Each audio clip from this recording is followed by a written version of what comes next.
March 18th at 7:01 p.m.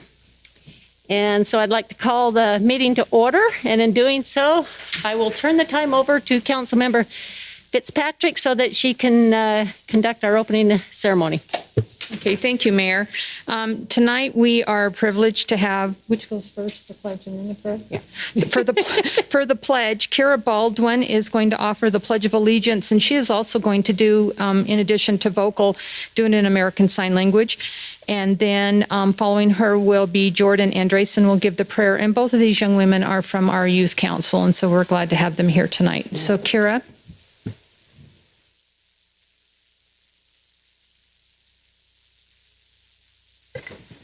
Please rise.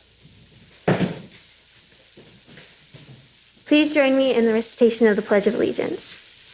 I pledge allegiance to the flag of the United States of America and to the republic for which it stands, one nation, under God, indivisible, with liberty and justice for all.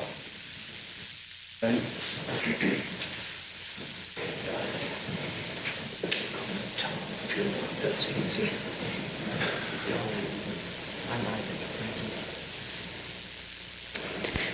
Our dear gracious Heavenly Father, we thank Thee for this beautiful day and bless us that we will have a great meeting today. In the name of Jesus Christ, amen. Amen. Excellent. Thank you very much, and thank you for that sign language. That just, I'm sorry, I really respect that knowledge there, and I thought it was very well done. So nice touch. Okay, Council, we have a set of several sets of minutes that we need to approve, so I'll look for action on the minutes. Madam Mayor, I move that we accept minutes to Layton City Council special meeting January 14th, 2021, minutes of Layton City Council meeting February 4th, 2021, and minutes of Layton City Council meeting February 18th, 2021. Okay, is there a second? Second. Okay, and I take it there was no changes or discussion on these, right? Very good.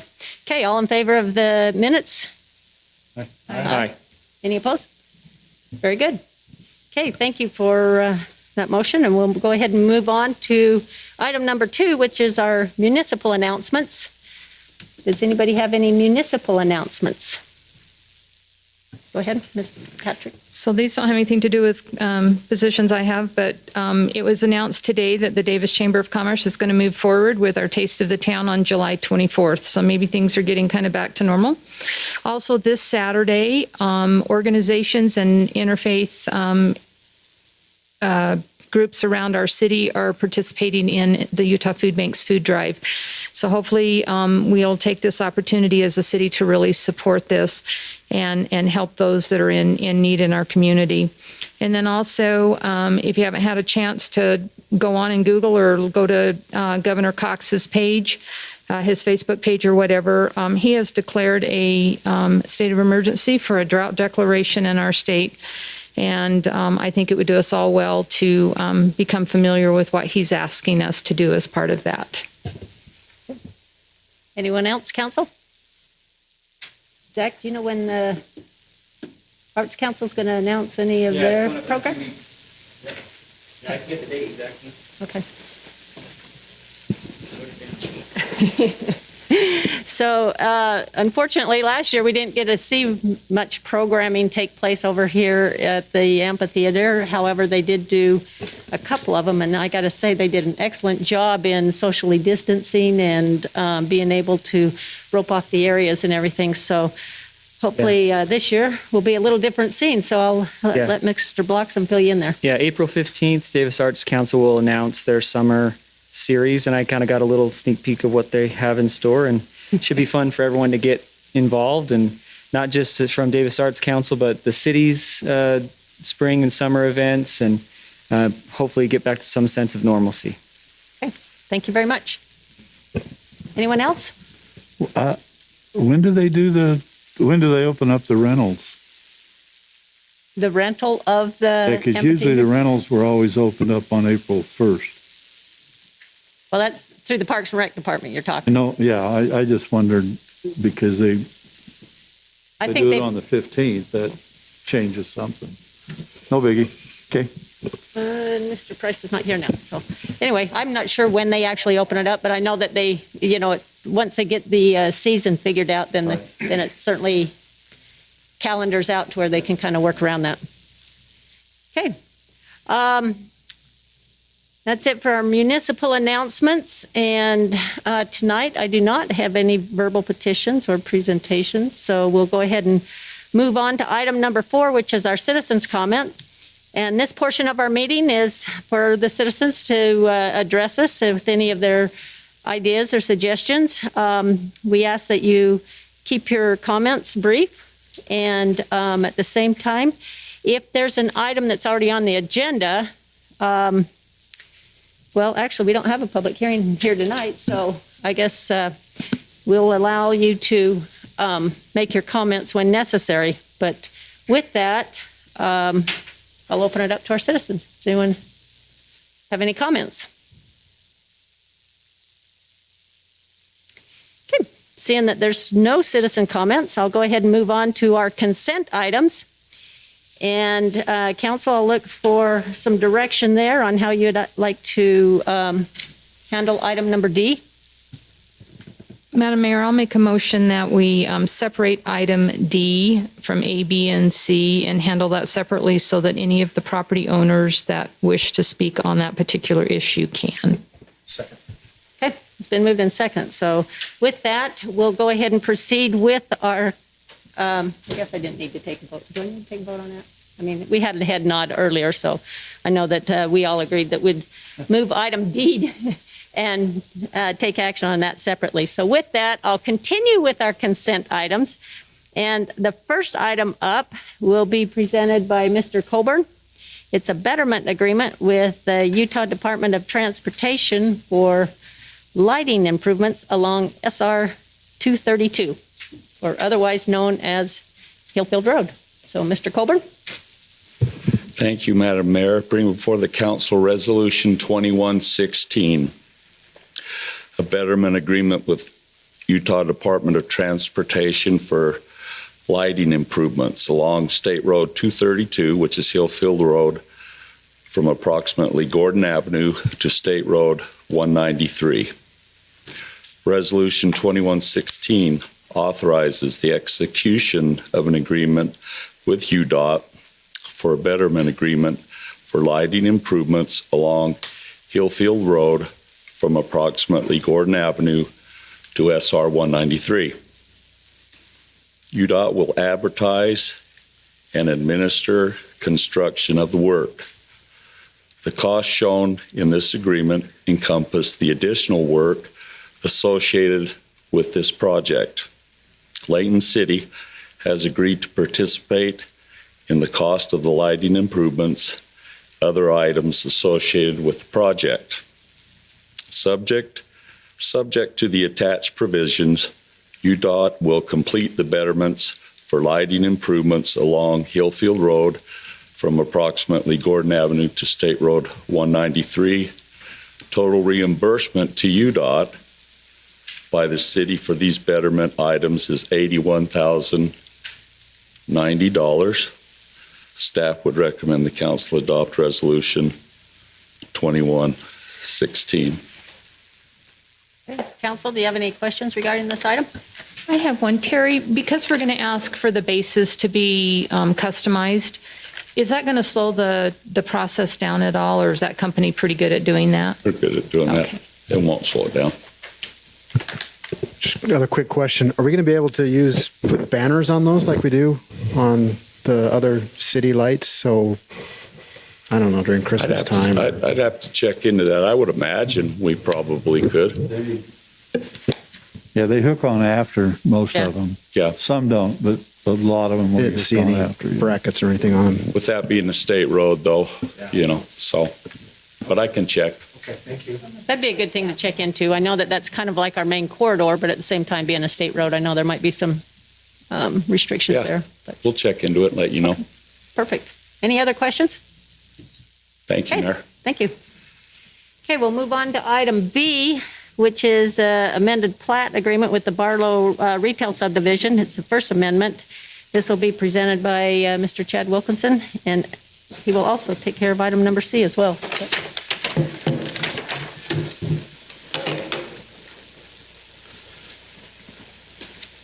Thank you, Mayor, Council. A couple of items to talk about tonight. The first is a Plat amendment. I'll go, hopefully we can get the mouse to connect here. This is an amendment to the Barlow retail subdivision. This will be the first amendment to that subdivision. Location of the property is shown there on the map with the red dot, approximate location there, about 500 North Main Street. This is an aerial photo of the property. You're familiar with the property. This is the Home Depot parcel. You can see some of the existing uses, the young automobile dealership buildings to the north. You've got the mobile home park to the south, vacant parcel to the west, Main Street to the east over here on this side. The proposed parcel, additional lot that's going to be created by this amendment is outlined in green. I'll go a little bit in more detail here in just a moment. This is the original subdivision by way of explanation. So that's just showing how that lot relates to that original subdivision layout. This is the actual amended subdivision plat that's being proposed. You can see lot 102 carves out that little piece there right along Main Street. The proposal is to create this parcel for some future retail development. Specifically, we've got a coffee shop that's wanting to go in at that location. They've submitted for site plan review, which is an administrative review that they're also going through concurrent with this application. Wanted to just show again that aerial photo of the property. You can kind of see right here, this would be that portion of the property shown on that aerial photo. Excuse me. The Planning Commission has reviewed this on February 23rd. They unanimously recommended approval of this subdivision amendment. And we would also recommend that the council approve this subdivision amendment, and I'd be happy to answer any questions. Okay, Council? I think Chad knows what I'm going to say. So I took a drive out there today. So along the west side, the first parking row was about 3/4 taken with large equipment. Across from that, about a little over half of that was taken by large equipment. And you move towards the center of the parking lot, 2 whole rows, and I mean rows on both sides, are completely blocked off with all of summer stuff. They were putting up fencing for another area, and then everything to the east of the building was completely full of, you could barely maneuver back in there with all of the equipment and bags of whatever. And then a few parking spaces out along the edges also had machinery in them. So my concern is we're going to give up a row of parking or 2 rows of parking probably for this building. They're already limited. Take a look at just the aerial here, the number of cars, and I don't know when this was taken, but I'm worried about allowing this and allowing Home Depot to continue to use up available parking spaces to store. And by machinery, I'm talking backhoes and front loaders and things on trailers. And I mean, they're everywhere. And I question the logic. If they're using this much of theirs, and I know in the conversation I had with Chad, it's a short amount of time, probably a couple of months in the spring and summer months, but that's probably their busier times as well. And the only thing this does will push traffic either out onto the roads or a lot of angry customers because there's no place to park. I'm a little concerned about allowing it unless they deal with, and if the city's willing to monitor that they have enough parking spaces and that they're not taking it up by equipment and dirt and rocks and trees and everything else that they've got sitting there right now. Yeah, happy to answer that. We appreciate the phone call today. We took a look at the parking standards for this site just by way of statistics for the site based on code. The required parking for the Home Depot is 228. There are 466 parking spaces striped on the site. We did some calculations based on, and I want to make sure, just as by way of explanation, there is a rental area that you've probably seen as you've been out there. We've already looked at that as far as the amount of parking that they take up, and we've reviewed that in the past to make sure that we still had enough parking once they use those spaces. So I asked my staff to go a step further, though, than just that rental parking and to look at some of these concern areas. So I want to just explain the number that I'm about to give you before I give it to you. But what I had them do is exclude spaces that are historically taken up by sheds. We have a number of spaces where they store, the tough shed type buildings that are being viewed for sale. We've got areas that are historically used for their landscape storage during the spring and summer. So that's usually about these 3 rows, plus or minus. We had them exclude this entire area from, as they looked at the parking that's left over. That has historically been used for storage of materials, including landscape materials and other things. So I had them exclude those. We also looked at just spaces that we could see on the photo that we had that was from, I think our photo we were looking at was from 2018. This one I think is a little bit newer than that, but we just looked at areas where it looked like, hey, yeah, they've historically used those spaces for other things off and on. That included a few more spaces up in this area, kind of closer up to the sheds. So after all that was said and done, looking at those spaces, the number of available spaces was 395. I want to qualify that just a little bit. We've actually, for a long time, haven't included that in those numbers. So this area was always kind of set aside as an expansion or an area where that landscape area might expand out. But 395 spaces are those that are available. 228 is the required parking for the site. So there's more than adequate parking that's even just provided on the site based on code. Just really quick, we didn't in that calculation exclude this area. That is the area that will be taken up by the new use. It's about 40 spaces. So we have, again, 395 available, 228 required. You've got a balance of 170 plus or minus spaces. So you've got enough spaces to take in that area as well, with all those other areas excluded. So we do feel comfortable that the site does have enough parking. We are sensitive to the fact that we do have times where they expand their use out into that parking lot with landscape materials, but that's not a permanent situation. That is something that's seasonal. We want to be really careful not to park a site based on those seasonal uses. It's the same kind of thing that we look at when we look at like Black Friday sales with retailers. We want to be careful not to necessarily require parking based on what that one single event for the year is going to require. So we have looked at those numbers very closely. They do meet that. This is not a review of the site plan, but the site plan is also sensitive to making sure that circulation comes through in a way that will not disrupt access through the site. So we did take a look at that. We took even a little closer look after we spoke earlier today, and those are the numbers that we came up with. And if you'd like to see pictures, I have tons of pictures from today because they are pushing way more than what you think they have currently on. I mean, this picture is no representation of what they currently have on that lot. I mean, they have taken up rows and rows and rows of parking that are unusable at this point. Agreed. And this picture, again, when we looked at the parking, we actually excluded 3 rows of parking here. So those numbers that I gave you excluded, many, many spaces that are shown on this picture, including these spaces, the spaces that are used for the rental. So we were careful the spaces used for the shed too, forgot about those, but we were careful to look at a number of spaces. I think that there's always more that we could do potentially to work on a management of the site with the property owner and make sure that they're properly managing it. We don't want them to expand outside of areas that will decrease their parking, but we do feel comfortable that they far exceed the parking requirements of the code. May I? Yes, go ahead. I know this isn't a site plan, but just high level, is it going to be more of a drive-through than hey, come on in and sit down and... It's Dutch Bros is the use that's proposed, yep. The Planning Commission, they provided the number of 90% drive-through. That's the number they got. I have a slightly different take than I guess Councilmember Fitzpatrick. I also went there today, and because I had rancheritos for lunch, so I could look at the site. Right. So, and I think this is a really good idea because we have these big box stores and we have giant parking lots, and we've been talking about how do we get more commercial development in these black holes of parking lots. And so when I was there, I didn't do any of the look around to see the rest of the parking lot. I just looked where the site was going, and there wasn't anyone parked there.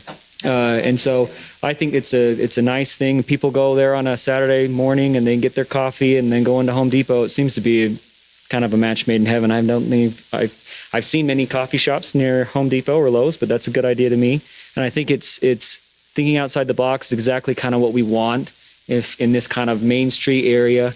And I think it's a good idea, and I'm all for it. So I appreciate the staff and the Planning Commission looking at it and reviewing it. And the fact that it's a coffee shop makes it a lot more feasible to me because we don't have the parking concerns with a coffee shop that has 90% drive-through. Any other comments? Unless we get like the one up on 89 or Starbucks where they're blocking the parking lots because you can't get through because they're so busy. Right. The nice thing about this area, because when I saw it, I was curious what they were going to do with that kind of small space. So I knew there had to be drive-through. So I'm hoping when the site plan comes that there's a lot of discussion about making sure that we don't have those issues. Because my wife goes to Swig all the time, and that place is, on right off Layton Parkway, and that is wrapped around all over the place. And I just hope we realize, and I think I've mentioned this before in meetings, that people are using drive-throughs more and more and more. And so we just need to be aware of that to make sure that we don't have what we see on Antelope with Popeyes, always onto the road. We just got to be cognizant of that. Hey, Chad, do you want to speak to the flow of what you guys are envisioning on this then? Yeah, they've submitted a site plan. I don't have a copy of that here tonight, but the flow comes from this direction. So those lanes line up from this direction. So the queuing will occur on site, and then they'll come out. The exit lane will be right here. So cars won't be stopped here to enter there. They'll have to come through the site and get up here to the north side and then enter that way. Very good. Okay. Any other questions, council? Okay, seeing that there's none and you're already at the podium, go ahead and on to item number C. Thank you. The next request is for the first step in an annexation petition. The applicant has submitted a petition for annexation. As you'll recall, there are two steps to this process. The first we'll do tonight, which is the acceptance and certification of the annexation petition. If the council chooses to approve that, that will initiate a second step, which is a fairly robust notice requirement. We have to do 45 days of noticing that requires several times of publishing the notice. So that will begin should this be approved by the council tonight. This is the area for the annexation. You can see the red dot over there, about 1,700 west and 1,000 south, about 5.4 acres. Just shown in here, outlined in this red, is the annexation area. Again, that 5.4 acre area. It's a little bit of an island there right now in the city. This is turned on its side, but I think the surveyor, because of the odd shape of the parcel, wanted to try to make it fit that page the best they could. So north is on the left side of this drawing, but this is the parcel as shown in the annexation request, the petition. So again, this request was submitted. It's been reviewed by the city recorder. We are recommending that we accept and certify the petition. These are two resolutions, 2114 and 2115. We're, again, recommending that you approve these and be happy to answer any questions. Okay. Council, any questions regarding item D? Excuse me, C? Okay, thank you. Looks like you're off the hook then. Okay, we can go ahead and go on to item D and then still collectively vote on these. So Gary, if you wouldn't mind taking on item number D, which we opted to deal with this separately. Thank you very much, Mayor and members of the council. Almost everywhere you go in Layton today, you see construction, and that's a great thing. That's one of the marvelous things about Layton City, is that it's continuing to grow. And one of a major piece of that growth is occurring out west, and will continue to occur out west with the construction of the West Davis corridor. UDOT has just about finished all of the acquisition. In fact, I think they have finished all acquisition. Steve would shake his head for me, for the West Davis corridor. And so each of the cities are putting together what they need to put together in order for us to be able to put together the appropriate frontage roads and to be able to accommodate the traffic that will come off of the West Davis corridor. Part of that inevitably involves acquisition of private property. And since the beginning, since I first started here in Layton, I still remember my first project in acquisition. It was up on Antelope Drive. And I remember sitting at a table with Grub Nalder. I don't know if any of you know who Grub was, but he used to cook for Sills all the time, and he owned the sheep farm right on the corner of Church Street and Antelope.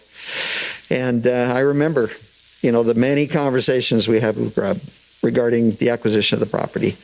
And that is principally the way that the city has approached the acquisition of property. Instantly, when we find out about these projects, we generally will go out and visit with the individuals involved to give them a heads up that this is even going to happen. Because the worst thing in the world you can do is to surprise somebody with something that's going to be coming down the road. And Steve, as early as last summer, was able to go out and meet with some of the good property owners, and there are good property owners on these properties out there. They love their property. They have a real desire. We haven't noticed any negative or animosity about growth. They know that growth is coming that direction. And in fact, the interesting thing about acquiring property and improving property is oftentimes that will increase the value of the property, the underlying property, even though at the time that it all happens, everybody would rather it not happen, right? And so the state, of course, has put together a number of rules that we have to follow in order to be able to accommodate the acquisition of real property.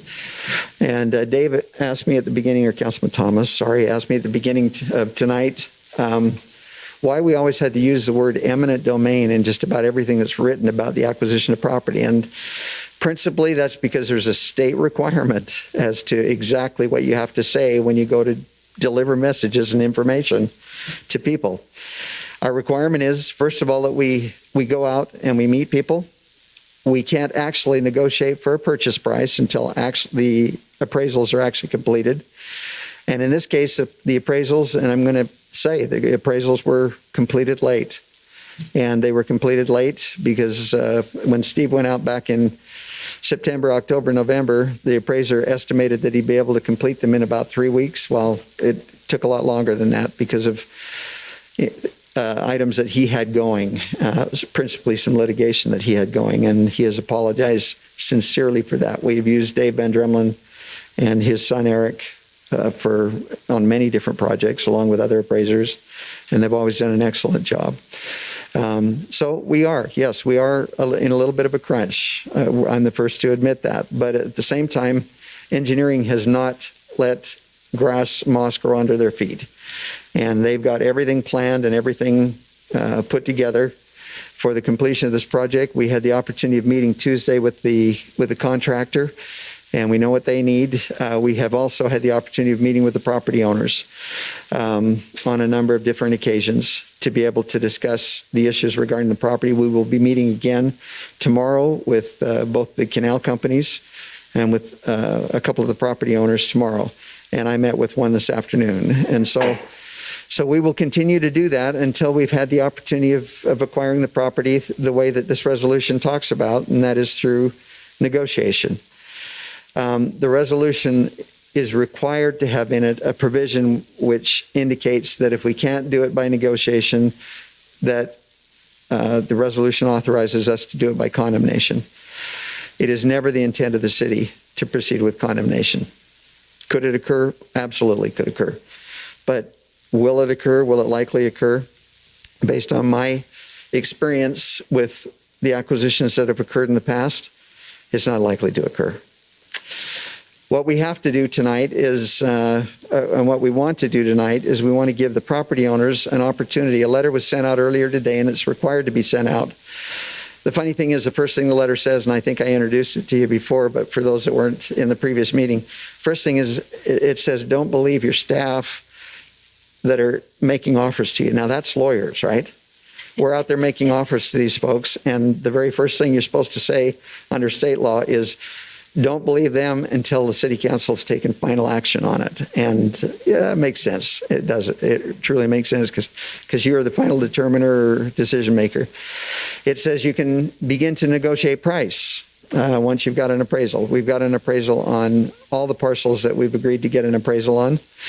It indicates that as we do those appraisals, that we must have somebody go on site with the property owner so that we can hear what they think about the value of the property. And the property owners know best those little intricacies of things that their property is involved in their property.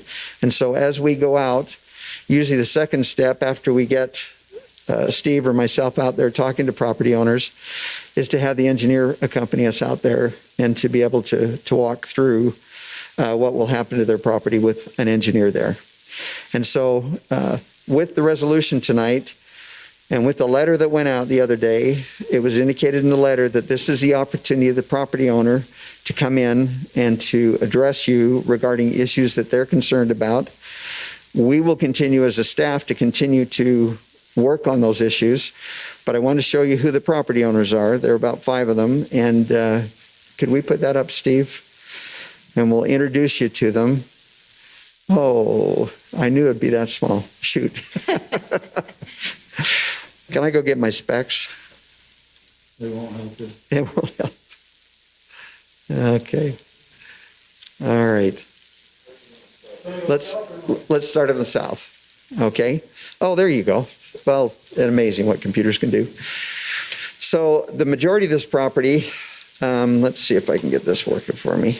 The majority of the property down here belongs to the LDS Church. And so we've been dealing with both PRI and also the agricultural end of the LDS Church. And we've had some good meetings with them, continue to have good meetings. As early as this afternoon, we had another meeting with them by telephone or by Zoom. And there were some changes that they would like to see made that we can certainly accommodate. But that's the type of interchange that has to occur as we're making these acquisitions and in some cases exchanges.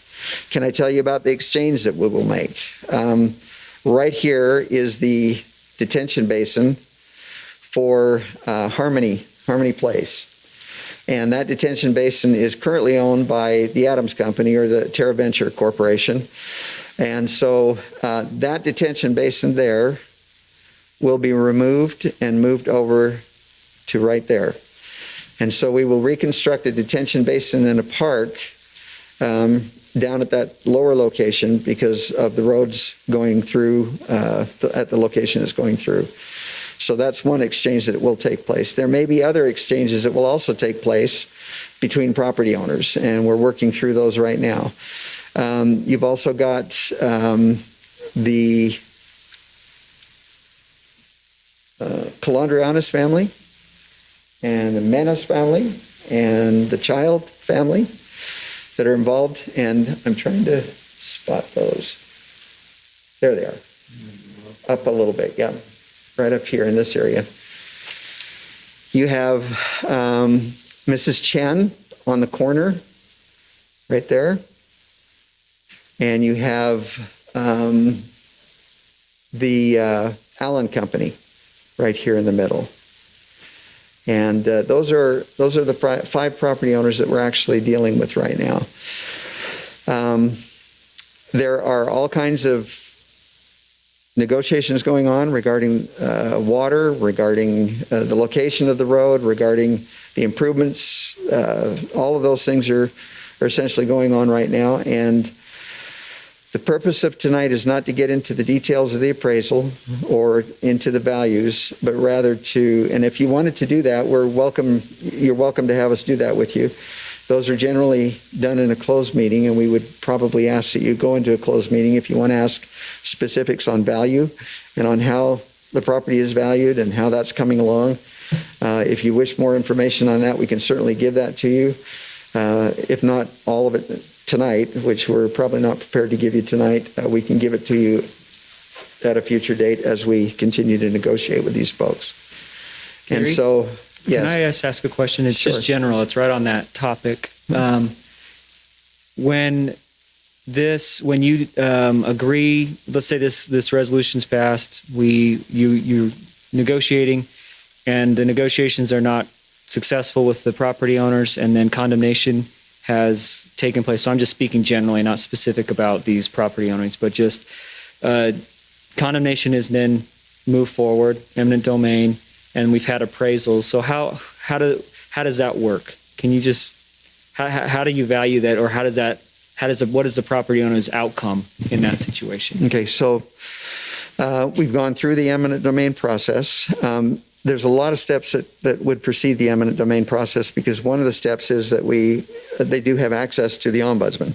Mm-hmm. And through the ombudsman, they can actually request a second appraisal. The ombudsman can, if he determines that the appraisals are inadequate. But if we get that far, where we've gone through the ombudsman, gone through that mediation, and we've proceeded all the way to litigation on it, then the final result would be, prior to finally litigating the case, we would get an order of immediate occupancy. In other words, to be able to occupy the property immediately so we can continue with construction. And then the only issue then during the course of the trial is how much? Cost. Is the cost. And then at the conclusion of the trial, we actually put the money in escrow with the court. And then the court actually will release that money and to the successful litigant at that point. Are there any other questions that I can answer before you hear from each of the property owners? I don't know how many. I saw 2 here tonight, and we appreciate you being here. Like I say, they've been wonderful to work with so far, so we appreciate their help. So the Hill family that is south of the storm drain outflow behind Lakeshore Vistas, is that not included in this, or is that, keep going down, it shows them even, keep going, it's that blue one, right? Keep going, right there. So the next box down that says Joseph F. and Rosanna Hill, Okay. that one. Is that included in this, or is that a UDOT? No, that's us. That's us as well. That's us as well. I'm sorry. That's one I missed, that we have had the opportunity to talk with. Do you want to? Yeah, if I could, that's a proposed storm drain outfall for the project, and so we would need to acquire an easement through there in order to put a storm drain line in. So it would just be the easements from the hill then? Yeah, that's the current proposal. So can that land be accessed, or is that creating a blocked off area that they can't get into, or? Well, I guess they could from the parkway. A buried pipe under the ground in that little skinny portion, and then they can farm over that, or they could use it for whatever they needed to. Obviously, we would ask them not to have structures on it so we could access it. Okay, but would that property be, other than the outfall, would it be developable still? Yeah, any of this land along this corridor would still be developable. Okay. Based on what we're seeing and talking with the property owners. Council, does anyone else have any questions? Okay, with that, then I'll go ahead and open it up to just the property owners who would like to address us. So you're welcome to go to either side. And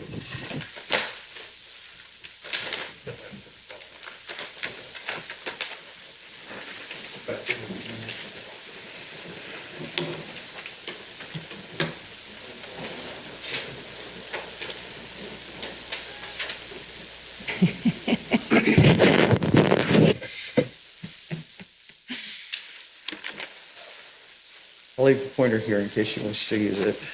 Everyone press right here.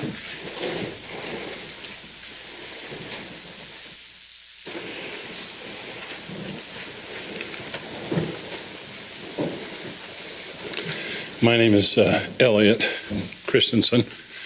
My wife is the owner of about 7 acres, of which about 1.75 acres is apparently being requested for the project. And my wife is the 100% owner. It's her maiden name is Allen. So we have this property here at the top of the map. And some of our land is needed for this segment of Allen Parkway. Of Layton Parkway. Can't name it after my wife here, but so we have that segment. Then we have a strip on the east side of 2700. We've had good cooperation from communications with Steve Garside and Ryan over the last few months, and been promised that the appraisal would come, but the appraiser's been tied up, I guess, with litigation, and we have not seen the appraisal yet. And at some point we were optimistic about some possible exchanges, but that discussion hasn't been able to take place, at least so far. So we're not objecting to the Layton Parkway segment. That's about an acre, and we're not objecting to this 50 feet for the east side of 2700. But we do have a triangular shaped parcel down here that's about a half an acre. So instead of an acre and 3/4, our desire would be to sell the acre and 1/4. And so perhaps staff could comment on our little half acre. My understanding from Steve and Ryan before was they didn't really need it, but they thought that we might want to get rid of it. So I'm appearing tonight to say we would like to keep that half acre unless the staff has some reason to not cut it out of this action. Is that clear as mud? And we're hoping to get the appraisal soon and move right along and cooperate the best we can, but I guess we're up against some time pressures here. Okay, very good. Do you want to comment on that, Steve, or just, okay. Obviously, this will be part of the ongoing negotiation, but one of the intricacies of eminent domain is if there's a remnant parcel that's not workable in the current zoning, then you have to pay the severance damages. And a lot of times those severance damages are pretty significant. And so in this instance, when we first looked at this situation, it was one of those that actually purchasing that entire area would be less expensive than just the roadway and the severance damages, again, because that lot would not be a usable piece of property under the zone.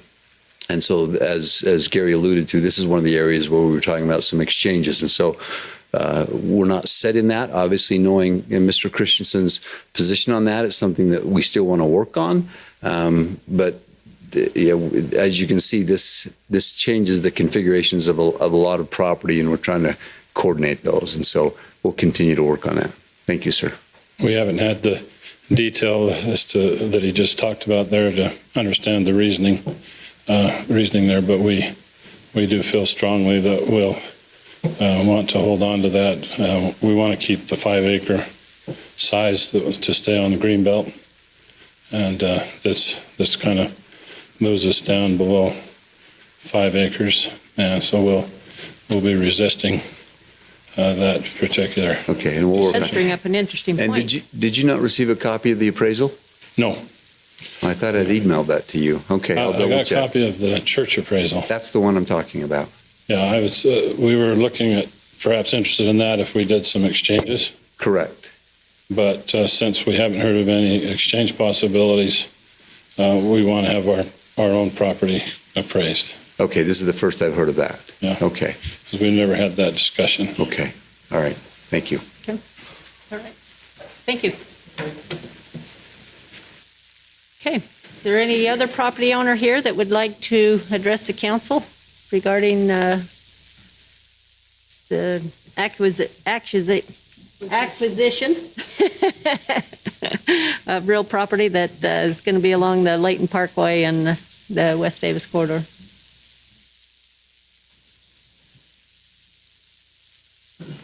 Okay. No one? Very good then. So, council, are you comfortable now? Then go ahead and proceed on your consent items, because if so, then being the fact that we moved item D out of the main body, we have to make 2 votes, right, Gary? Or can we do them all at once? We can do them all at once?